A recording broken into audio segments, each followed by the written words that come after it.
Downtown Chicago shimmered like a promise being kept.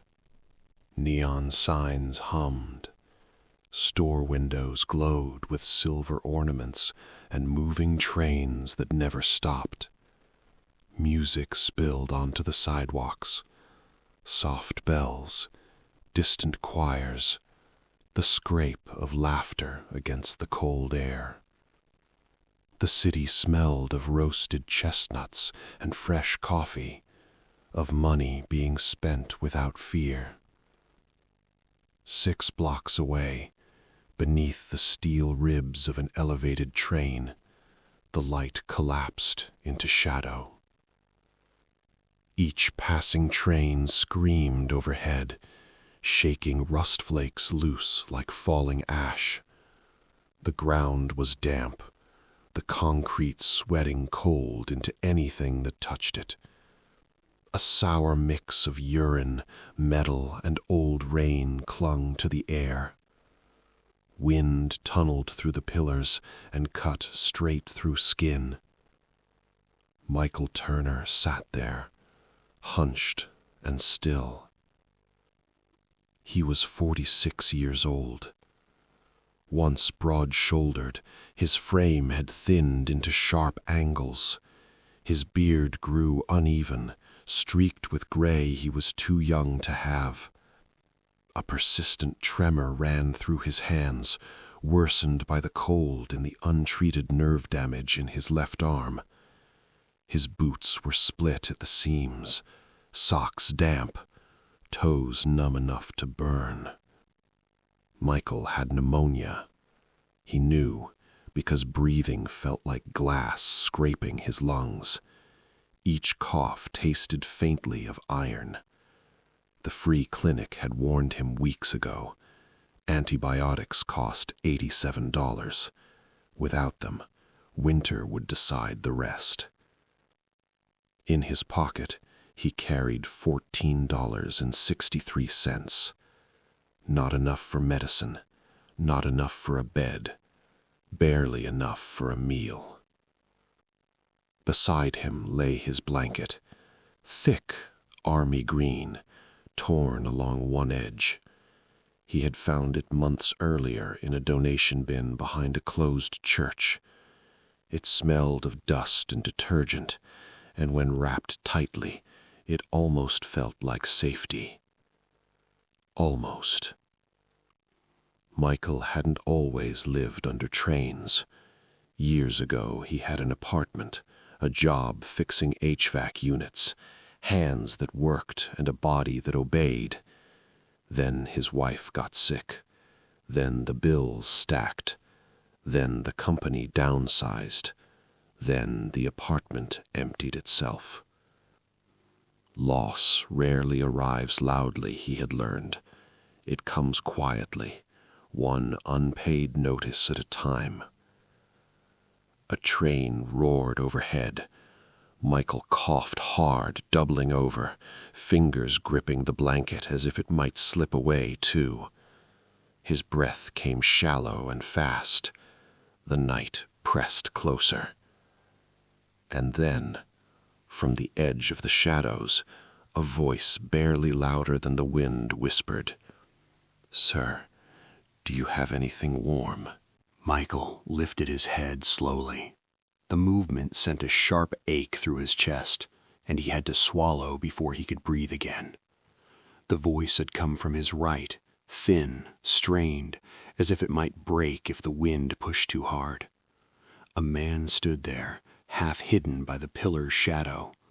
He looked older than Michael at first glance, only because suffering ages people unevenly. His coat was too light for December, sleeves hanging loose at the wrists. His hands shook uncontrollably, knuckles pale, fingers stiff and red. Damp hair clung to his forehead, and his lips had taken on a bluish hue that made Michael's stomach tighten. "I'm sorry," the man said, voice trembling. I can't stop shaking." The stranger smelled of cold rain and sweat gone sour. His eyes were sunken, glassy with fever. Each breath rattled worse than Michael's own. Michael's first instinct was to pull the blanket tighter around himself. The wind surged, sharp as needles, and reminded him of reality. He had one night, maybe two, before his body gave out. Without antibiotics, pneumonia didn't forgive. The clinic was clear. $87, a number that echoed in his head like a sentence. He thought of the $14.63 in his pocket, thought of the soup kitchen that wouldn't open until morning, thought of the shelter that had turned him away last week because beds were reserved. The blanket was the only thing standing between him and hypothermia. The stranger swayed slightly, catching himself against the concrete. A quiet groan escaped his throat before he could stop it. "Please," he whispered, "just for a little while." Michael stared at the frayed edge of the blanket. He could feel its weight, its warmth, the thin barrier it created between his failing body and the night. His fingers tightened instinctively, arthritis screaming in protest. Every survival instinct told him no. He imagined the night without it, the concrete stealing heat from his bones, the cough worsening, the cold settling deeper into his lungs. He imagined not waking up. The train thundered overhead again, drowning the silence. Michael looked back at the man's hands, at the way they shook, at the way desperation stripped pride clean away. Something old and painful stirred in his chest. Not belief, not hope, but memory. The memory of once asking for help and hearing nothing but silence. His jaw tightened. Slowly, deliberately, Michael began to loosen his grip on the blanket. Michael pulled the blanket from his shoulders, inch by inch, as if his body might protest loudly enough to stop him. Cold rushed in immediately, vicious and alive. His skin prickled, then burned. He sucked in a breath and felt it catch halfway down, his lungs resisting the air like it was an enemy. The stranger watched, eyes widening, not with relief, but with something closer to guilt. "No," the man said weakly. "You don't have to. I didn't know you were.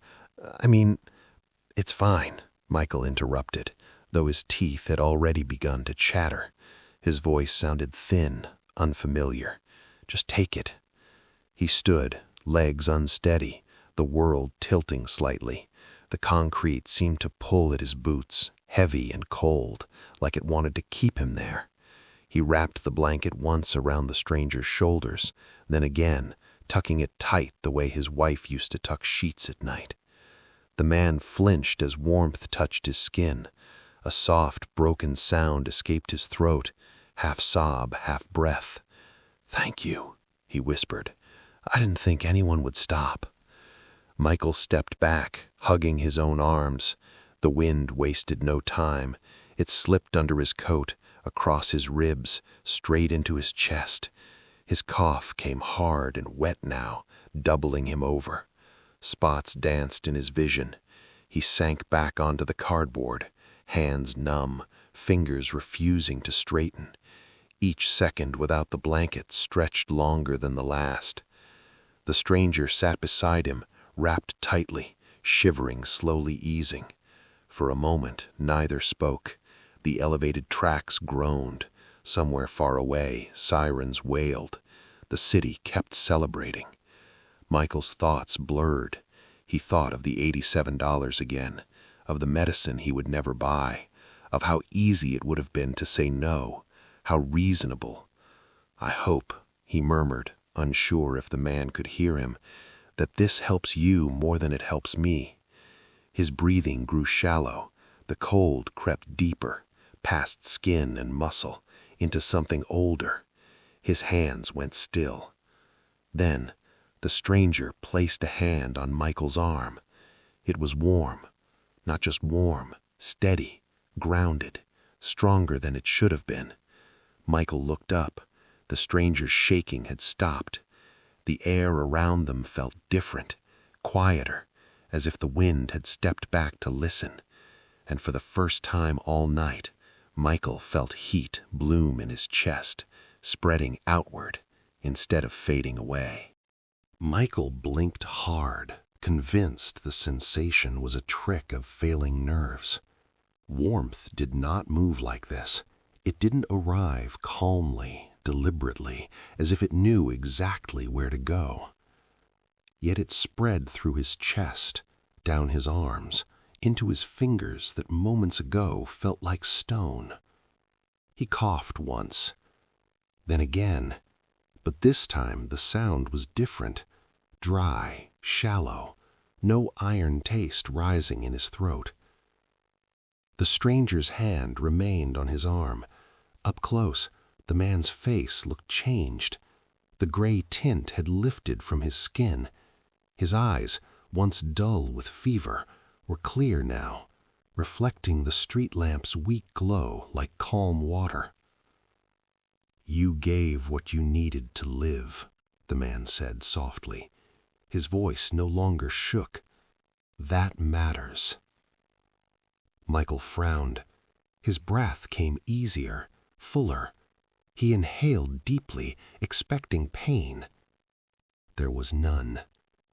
The smell of rust and damp concrete faded, replaced by something faint and clean, like rain hitting warm pavement in summer. Even the air felt gentler against his skin. Michael tried to speak, but his throat tightened. His chest rose and fell without effort. The crushing weight he had carried for weeks, fear, sickness, exhaustion, was loosening its grip. "I was sick," Michael whispered. "I'm still sick." The stranger smiled, not wide, not dramatic, just enough to crease the corners of his eyes. "Were," he corrected. A train thundered overhead, louder than before, but it no longer shook the ground beneath them. Michael noticed then that the cardboard under him was dry. The wind had died completely. Snow began to fall, slow, soft, almost reverent, but it did not sting his skin. Michael reached out, touching his own chest, his arms, his face. His hands were steady. "You should be freezing," he said, confusion rising. "I gave you everything I had." The stranger adjusted the blanket around his shoulders, then gently lifted it and placed it back around Michael instead. The fabric felt warmer than it ever had. "Sometimes," the stranger said, standing now, taller somehow in the dim light, "what you give away is returned, pressed down, overflowing." Michael looked up, and the space beneath the overpass felt suddenly vast, as if the shadows were holding their breath. Michael's heart pounded, not with fear, but with recognition he couldn't explain. He stood slowly, the blanket heavy and warm around his shoulders, his body whole in a way it had not been for years. The stranger stepped back into the falling snow, light catching his face fully now. The lines of suffering were still there, but beneath them was something eternal, familiar, gentle, unbreakable. Michael's breath caught. "I've seen you before," he whispered. I didn't know where." The man met his eyes. In them was every night Michael had gone hungry, every door that had closed, every moment he had chosen kindness when the world offered none in return. "You did not recognize me," he said softly, "because you were looking for strength. I came to you in need." Understanding crashed over Michael like warmth after a long winter.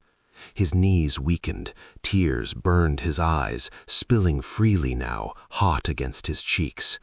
"It was you," he said, voice breaking, "all this time." The man nodded, not with pride, but with love. "When you shared your blanket, you shared your life." The snow fell thicker. The city sounds faded until there was only silence and breath and light. When Michael wiped his eyes and looked again, the space beneath the overpass was empty. only the blanket remained, whole, clean, untouched by cold. Morning came. People would later say Michael Turner simply walked into the free clinic, breathing clear, standing straight. They would notice his calm, his smile. They would never understand why he spent his days sharing coffee, listening, giving what little he had without fear. But Michael knew, because every time he wrapped that blanket around someone shaking in the cold, he remembered the night he met a stranger and discovered it was Jesus. Truly I tell you, whatever you did for one of the least of these, you did for me. Matthew 25:40.